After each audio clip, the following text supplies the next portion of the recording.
नमस्कार। नमस्कार। आज हम संबंधों को सुमधुर बनाने के लिए 4 बातों के विषय में चर्चा करेंगे। इसमें से 2 बातें नेगेटिव है, लेकिन उसको भी छोड़ना बहुत जरूरी है, और 2 बातें पॉजिटिव है। क्रोध वह संबंधों में एटम बॉम्ब का काम करता है। एटम बॉम्ब की तरह क्रोध संबंधों को डिस्टर्ब कर देता है। और दूसरी बहुत ही बड़ी रुकावट है अहंकार। जब तक हम अहंकार को नहीं मारते, संबंध अच्छे नहीं हो सकते।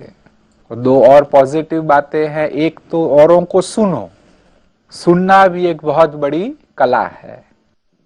और चौथी बात है कि औरों को भी हम महत्व दें। इन चारों की हम संक्षेप में चर्चा करेंगे। कौन कौन समझते हैं कि जीवन में क्रोध जरूरी है? समझते हैं क्रोध जरूरी है? कोई नहीं समझता? अच्छा ठीक है, बहुत अच्छा कि कोई नहीं मानता है कि क्रोध जरूरी है। आपको क्रोध पर विजय प्राप्त करना है, क्रोध के बारे में सीखना है। किसको सीखना है? हाँ आइए, आप दोनों आइए पीछे से। आओ आओ। देखिए, कई बार आप जो सुनते हैं ना, उससे नहीं सीखते। कुछ हम प्रैक्टिकल करेंगे, उससे आप बहुत कुछ सीखेंगे। आपको सीखना है ना क्रोध के बारे में? से खड़े हो जाइए। हाँ, सामने सामने। हाँ, क्रोध के बारे में सीखना है ना? हाँ, क्रोध करके बताओ। क्या है? क्या कर रहे हो तुम मेरे साथ? क्या कर रहे हो? क्या समझते हो अपने आप में तुम? अरे दूर से बात करो। तुम क्या कर लोगे मेरा? बहुत कुछ कर सकते हो। अच्छा, क्या नहीं कर सकते? क्या नहीं कर सकते? करके दिखाओ जरा। हाँ जी, ठीक है। देखो क्या किया, झूठ मूठ का क्रोध किया ना, सचमुच क्रोध नहीं आया ना। सचमुच का क्रोध क्यों नहीं आया? अंदर नहीं ना फीलिंग। अंदर नहीं। अच्छा, और कई बार अंदर नहीं होता है तो भी देखो, ट्रैफिक जाम में गए ना कभी, कोई ड्राइवर गलती करता है, बिल्कुल शांति में आपने शुरू किया है, लेकिन कोई ट्रैफिक गलती करेगा, गालियां देना शुरू कर देते। अंदर में तो नहीं था, लेकिन बाहर आ गया। हाँ, क्यों नहीं आया क्रोध? कहते हैं कि क्रोध बिना कारण नहीं आता है, परंतु वह अधिक कारण अच्छा नहीं होता है। लाखों में एक आध बार ही सही कारण होता है ना। तो इसलिए क्या हुआ कि भाई कारण नहीं था तो क्रोध नहीं आया। ठीक है। अच्छा, अभी आपके पास कोई चीज हो, क्रोध में दो अब पार्टनर को। देखो मैं दे के दिखाता हूँ। देखिए, लो लो, क्या हुआ? गिर गई। गुस्से में दी तो उनके तक नहीं पहुंची। तो ऐसे सचमुच क्रोध से रिजल्ट नहीं मिलता है। जो भी हमारा लक्ष्य होता है कि बच्चे पढ़े, सबऑर्डिनेट काम करे, आपकी इच्छा अनुसार काम हो, वास्तव में नहीं होता है। थोड़ा बहुत होगा तो भी वो डर के मारे होता है, जो सदा के लिए नहीं हो सकता है। ठीक है, स्वीकार करते हैं सब? ठीक है। ओके, भले बैठिए। Thank you. देखो, तो ये पक्का कर लो कि क्रोध से संबंध बिगड़ते हैं। और क्रोध पर विजय प्राप्त करना है तो क्या करिए कि अपने मूल कारण को ढूंढिए। तो आप अपना कारण ढूंढिए कि मुझे गुस्सा क्यों आ रहा है, और वो मूल कारण को ढूंढ के अच्छी तरह से तर्क से अपने आप को समझाइए कि उसमें परिवर्तन कैसे लाना है।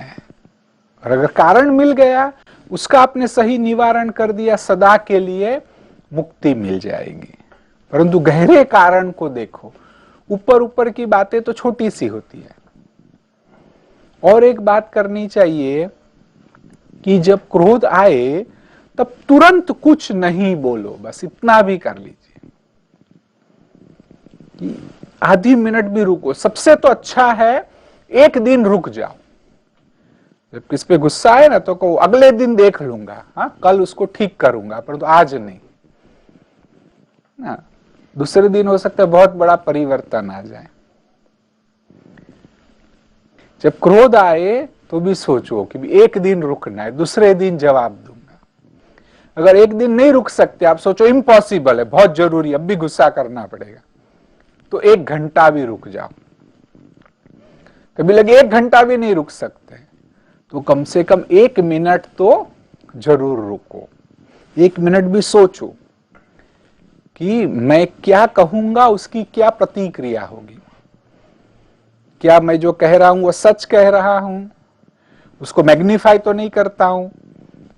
ऐसे 1 मिनट सोच के फिर वह बात बताओ, तो भी आप स्टेबिलिटी से कह सकेंगे। और एक काम करिए कि उस व्यक्ति में भले हजारों नेगेटिव बात हो सकती है, परंतु एक अच्छाई के बारे में सोचो, एक छोटी सी भी अच्छाई हो उसके बारे में सोचो। एक नौजवान महिला, उसको बहुत ही डिप्रेशन था। हाँ, इतना डिप्रेशन था कि बात मत पूछो, सवेरे उठ के काम भी नहीं कर सकती थी और बस सारा दोष अपनी सास को देती थी कि उसके ही कारण मुझे इतना प्रॉब्लम है। तो एक बार ब्रह्मा कुमारी के सेंटर पर गई, तो बहन ने उसकी सारी बात को सुना और फिर बस इतनी सी राय दी कि आप अपने सास के बारे में एक अच्छा गुण सोच के कल आना। तो कहा, पहले तो कहा इम्पॉसिबल है, उसमें तो सारे नेगेटिव ही पॉइंट है, अच्छाई तो है ही नहीं। तो भी कहा चलो 1 दिन के बाद नहीं 2 दिन के बाद आना, लेकिन 2 दिन के बाद जब आओ तब अपनी सास के बारे में क्या करके आना, एक गुण को सोच के आना। तो चली गई। पहले तो सोचा कि इम्पॉसिबल है, कोई गुण तो उसमें है ही नहीं, है ना। 1 दिन तो ऐसे ही बीत गया। फिर दूसरे दिन वह सोचने लगी कि भाई बहन ने कहा लगता तो कुछ तो है कि भाई मैं तो सारा दिन सोई रहती हूँ, डिप्रेशन में हूँ, सर दर्द है, लेकिन बच्चों को तो मेरी सास ही उठाती है। हाँ, बच्चों को तैयार भी वही करती है, उनके लिए नाश्ता भी वो बना के देती है, स्कूल भी वो भेज देती है, तब तक मैं तो सोई होती हूँ। मैं तो 9-10 बजे उठती हूँ, तब तक तो बच्चे तो स्कूल में चले गए। हाँ, तो एक तो अच्छी बात जरूर है। तो 2 दिन के बाद गई और फिर बहन को कहा कि पहले तो मुझे कोई गुण मिला नहीं, लेकिन फिर मैं जब ये सोचने लगी तो मुझे एक तो गुण मिल गया कि भी उनकी ये बात तो सचमुच अच्छी है। फिर बहन ने कहा इसी के ऊपर तुम चिंतन करना कि देखो एक तो उसमें अच्छी गुण है। उसने 2-4 दिन उसके ऊपर अच्छी तरह से चिंतन किया। फिर ये भी सोचा 4 दिन के बाद कि अरे रे देखो इनकी एज तो 70 इयर्स की है, फिर भी सवेरे सवेरे उठ के इतना इनको काम करना पड़ता है। मैं तो अभी यंग हूँ, ये तो मेरी गलती है, मुझे तो इनको हेल्प करनी चाहिए। तो 4 दिन के बाद एक दिन सवेरे 5 बजे उठ गई और बच्चों को भी उठाया, स्नान कराने में मदद करने लगी, नाश्ता बनाने में मदद करने लगी। बस ऐसे करते करते चक्कर पॉजिटिव हो गया तो डिप्रेशन भी खत्म हो गया। तो एक ही शुरुआत से कि दूसरे व्यक्ति के बारे में एक गुण का सिर्फ सोचो और देखो पूरा परिवर्तन हो जाएगा। इस विष चक्र को तोड़ना सबसे जरूरी है। क्रोध पर विजय प्राप्त करना हो तो आंतरिक सेटिस्फैक्शन को बढ़ाओ। आज जो अंदर में असंतुष्ट है अपने जीवन से, उनको बहुत ज्यादा गुस्सा आता है। तो कोई अलग अलग तरीके ढूंढो कि जीवन में आपको क्या क्या प्राप्त हुआ है। अधिकतर हम क्या करते हैं पता है, कहते हैं कि ये ना पड़ोसी का लड्डू हमको बड़ा लगता है या हमारा लड्डू छोटा लगता है। परंतु ये सोचो कि मुझे जो प्राप्त हुआ है वो अच्छा है। कई बार हमें पता नहीं होता है, हम ये सोचते हैं कि भी पड़ोसी तो बहुत सुखी है, बहुत अच्छा है। आपको पता नहीं कि भी उनका बेटा ड्रग्स लेने लगा है, ये जो बहुत बड़ी समस्या है। आपकी समस्या से अनेक गुना बड़ी समस्या उनकी है। तो ऐसे आप अपने पॉजिटिव पॉइंट्स को सोचो तो उससे भी लेवल ऑफ सेटिस्फैक्शन बढ़ेगा, और जितना लेवल ऑफ सेटिस्फैक्शन बढ़ेगा ऑटोमेटिक क्रोध कम होता जाएगा। तो ये थोड़ी सी जो युक्तियां बताई उसको जरूर अपना करके सोचिए कि संबंधों को डिस्टर्ब करने में ये बहुत बड़ा कारण है ना। मुझे कुछ भी करना है, बल सहन करना पड़े, तकलीफ उठानी पड़े, परंतु क्रोध पर जरूर विजय प्राप्त करना है, नहीं तो असंभव है कि आपके संबंध अच्छे बन सके। दूसरा, अहंकार पर विजय प्राप्त करो। अहंकार ही हमें डिस्टर्ब करता है। कहते हैं कि झुकता वही है जिसमें जान होती है। झुकता वही है जिसमें जान होती है, अकड़े रहना मुर्दे की पहचान होती है। बस ये पक्का कर लो कि मेरे में अगर अहंकार है तो मैं मुर्दा हूं, अगर जान है तो जरूर मुझे झुकना है। कहते हैं कि अहंकार से सर मोटा होता है, और सर मोटा होता है तो सर दर्द होता है, परंतु स्वमान से हृदय विशाल होता है, और हृदय विशाल होता है तो नम्रता आती है। तो इसलिए अहंकार पर विजय प्राप्त करना बहुत बड़ी बात है। और आप कहेंगे पता कैसे चले कि भी ये मेरा अहंकार है? तो एक सिंपल सी निशानी है कि कोई भी चीज अगर आपको चुभती है, किसी का व्यवहार और कोई बात अगर आपको डिस्टर्ब करती है, चुभती है, तो समझ लो ये अहंकार है। कहते हैं if it hurts it's ego.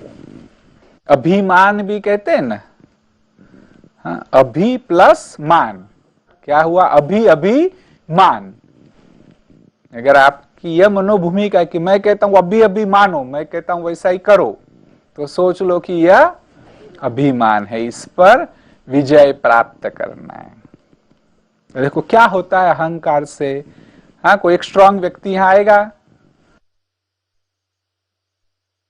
हाँ, क्या नाम है? किशोर। हाँ, किशोर, कुर्सी पे बैठो।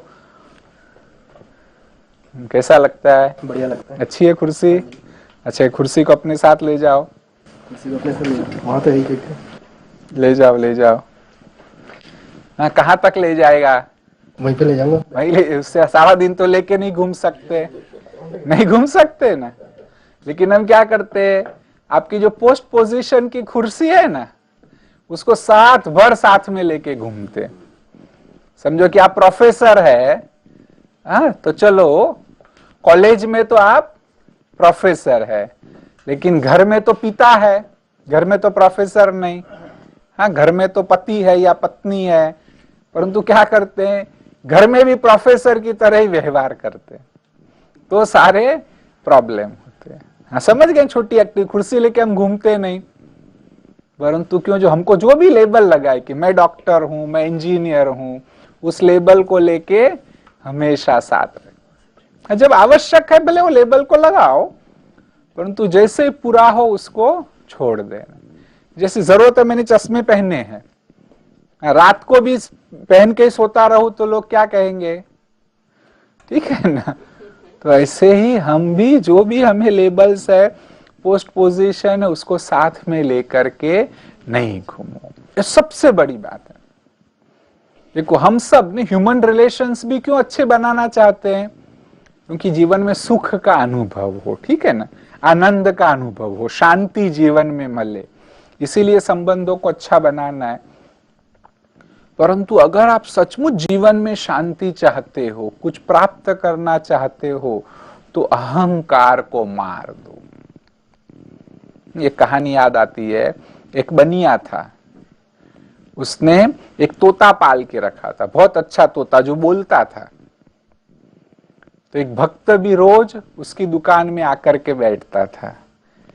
एक दिन बनिया कहीं बाहर गया था, तो तोते ने भक्त को कहा कि तुम सत्संग में जाते हो तो मेरा एक प्रश्न गुरु को जरूर पूछना। उसने कहा जरूर पूछूंगा, क्या है प्रश्न?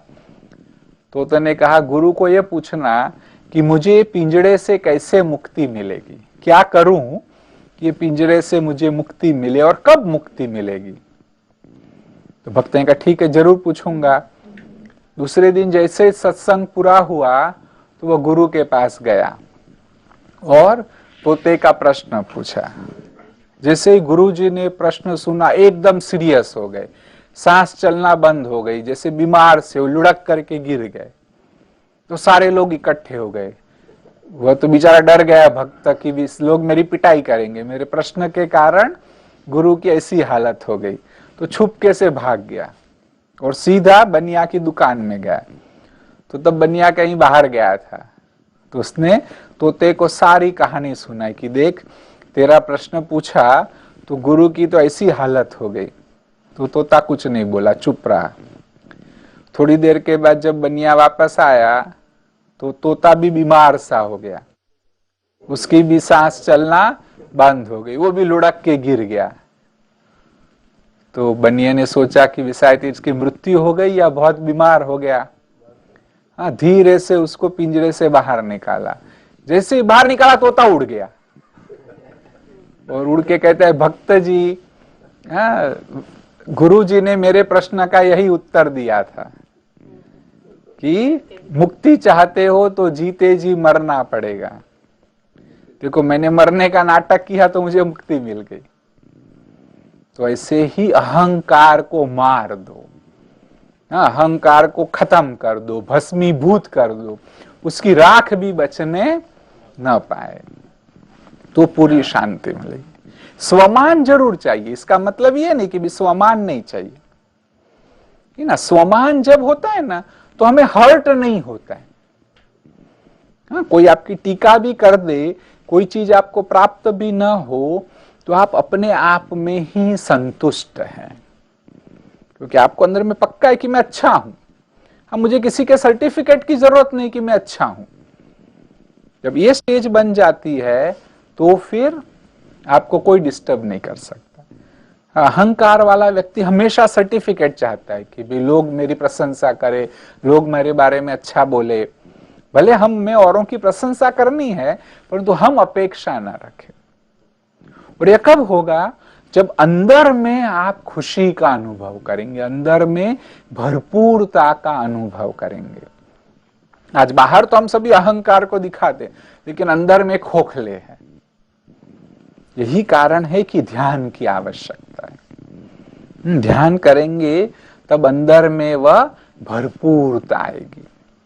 देखो, सोर्स से आएगी ना, आपकी पानी की टांकी खाली है तो क्या करना पड़ता है? सोर्स से उसको ज्वाइंट करो तो भर जाएगी। तो ऐसे अंदर में भी हम सभी खाली हैं। जो परमात्मा इन शक्तियों का, शांति का स्रोत है, उससे संबंध जोड़ो तो आप में भी वह शांति, आनंद से भरपूर हो जाएंगे। तो दूसरा है अहंकार को मारना है। अभी दो जो पॉजिटिव काम करने, एक काम तो यह करना है कि औरों को महत्व दो। कहते हैं कि भी औरों को ऐसा फील करो कि वो अच्छे हैं। How you make others feel is very important. अपने व्यवहार से, अपने शब्दों से।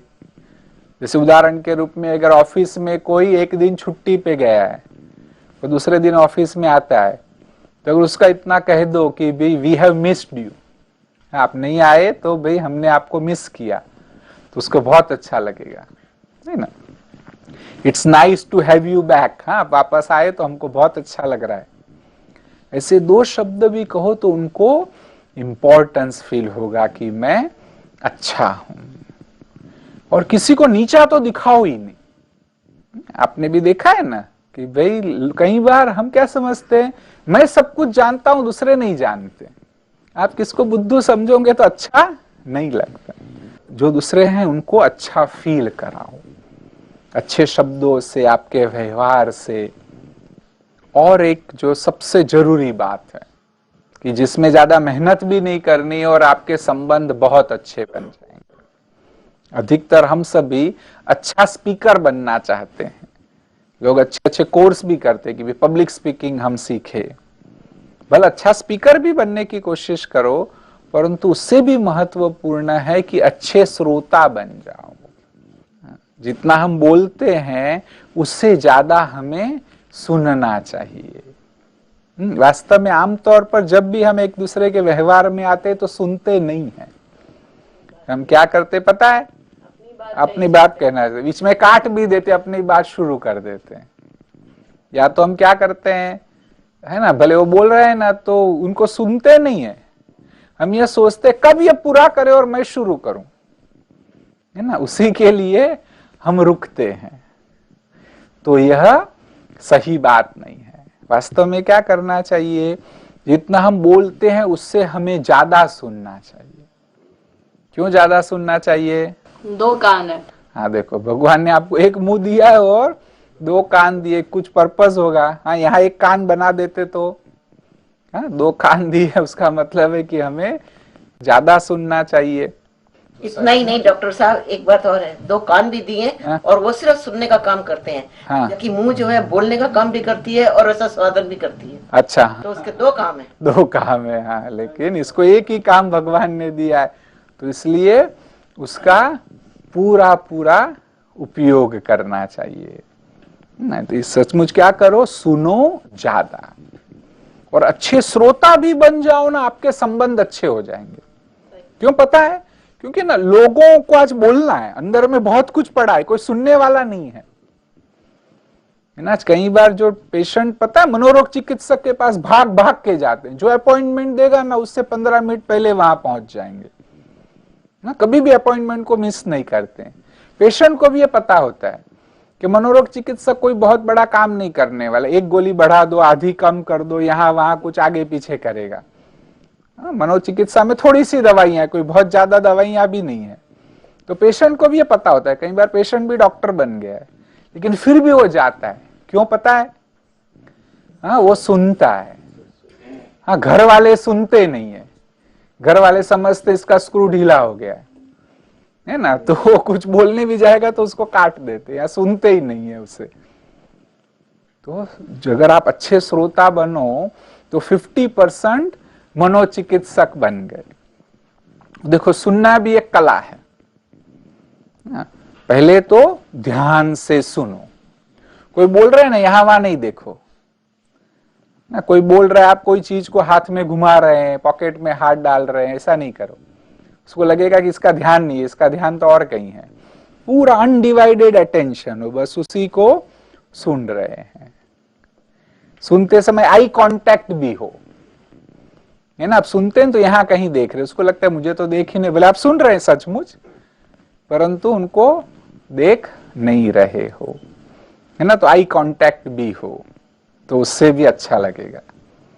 और एक काम करना है कि जब कोई बोल रहा है ना तो कान हिलाओ, हाँ हाँ हाँ करो, तो लगेगा कि वे मुझे सुन रहा है ना। और एक बात करनी चाहिए, कई बार आप नहीं भी सुन रहे, आप कहेंगे हम बहुत बिजी है। मेरे व्यवसाय में भी लोग आके क्या क्या सुनाते हैं, और हमको पता चल जाता है 1 मिनट में कि उसके प्रॉब्लम क्या है। तो भले पूरा ध्यान से नहीं सुन रहे हैं, परंतु उसको अगर ये बताने कि आप ध्यान से सुन रहे हो तो क्या करना चाहिए, बीच में कोई प्रश्न पूछो कि भी इस चीज को थोड़ा और ज्यादा बताओ, या और कोई भी उसी से रिलेटेड एक छोटा सा प्रश्न पूछ लो, तो लगेगा हाँ हाँ ये मुझे सुन रहे हैं, इसीलिए इनके मन में प्रश्न आया। तो ऐसी कुछ युक्तियां अपनाओ कि जिससे उनको सुनो। और ह्यूमन वेस्ट होता है बहुत। नहीं, लेकिन वो तो टाइम वेस्ट उसको नहीं समझो। रिलेशन, स्कूल में टीचर है, अब वो दूसरी टीचर अपनी पता नहीं कहीं कहीं की सास की फलानी ढिमकानी बातें करी जा रही है। अब वो लगता है सिर दर्द हो गया, कब ये चुप करेगी, टाइम वेस्ट तो मेरा हो रहा है। लेकिन अगर आप समझते कि इनसे संबंध अच्छे बनाने हैं, है ना, रिलेशन हमारे अच्छे हो, तो कुछ तो जरूर सुनो उसको।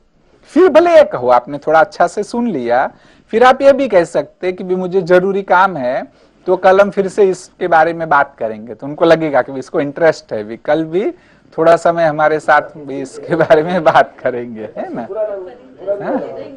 हाँ हाँ जी, इंटरेस्ट तो लेना ही नहीं चाहते ना, पीछे छुड़ाना चाहते हैं। नहीं, लेकिन आप ये कहो भले ना, कल फिर आप और कोई बहाना बता देना।